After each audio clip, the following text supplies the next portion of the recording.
Hi there, I'm Emily Mitchell, Harwich Town Clerk. I'm here with you today to talk you through the vote by mail application process for elections happening in 2024. Vote by mail is a voting option available to all voters in all state and federal elections. It's a little bit different from the concept of absentee voting, which folks are often more familiar with. Absentee voting requires voters to meet certain qualifying criteria to vote absentee instead of in person on election day.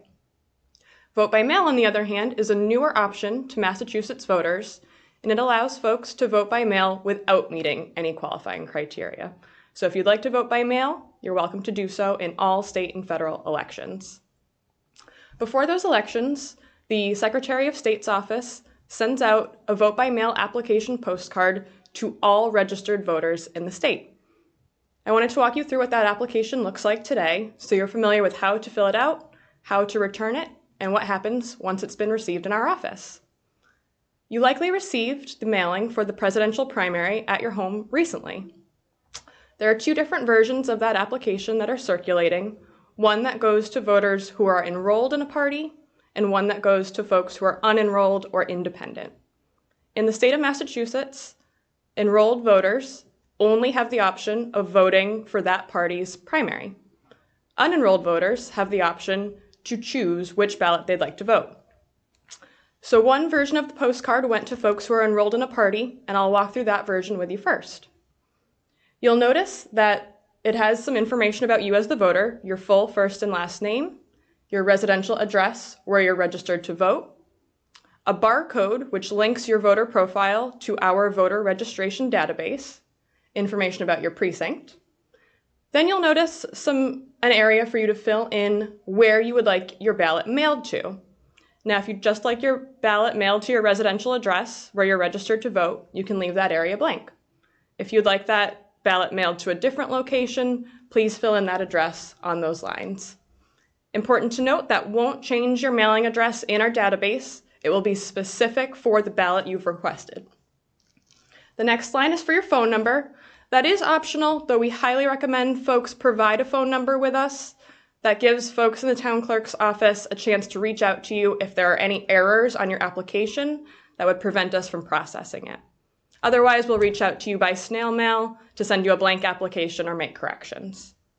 Next, you'll see an area to select which elections you'd like to vote for in the 2024 calendar year. The postcard gives you 4 options.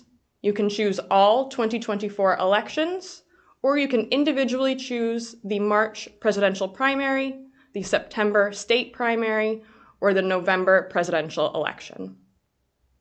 And then the next part is the only area that differs between the card that goes to enrolled voters versus the card that goes to unenrolled voters. On this version, you'll see that the card identifies which political party you're enrolled with and confirms that if you've chosen to receive a mailed ballot for a primary election, that you will receive that party's ballot automatically. The last step is for you to sign, date, and return that postcard to our office. Next, I'll walk you through the version of the postcard that goes to unenrolled voters. Again, these are folks who are not enrolled in a political party or what is often called independent. So for this card, all of the information is the same up until that section about primary ballots. So you'll see your voter name, your residential address, your barcode, the option to select a mailing address, include your phone number, and select the elections you're interested in voting by mail. The next section for primary ballots does require you to select which party ballot you would like to vote for both the presidential primary election in March and the state primary election in September.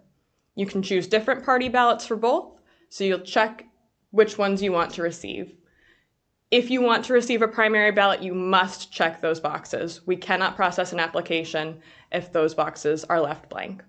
And then again, you'll sign, date, and return that application to our office. If you lose your card, please don't worry. We do have blank vote by mail applications available on our town website, the town clerk department page on the Town of Harwich website. We also have copies available in office and can mail them to you at home if you request them that way. I did want to give you a brief overview of what happens once we receive that completed application in our office. The application gets entered in our voter registration database for any or all elections that you've selected, and then your application gets filed and retained for just about 2 years. We then process again in the database when we mail the ballot out to you. We mark that off again when it's returned to us, and it's marked for a final time when your ballot is counted on Election Day. So there's 4 different safeguards in place to make sure that your application and your ballot have been managed and logged correctly.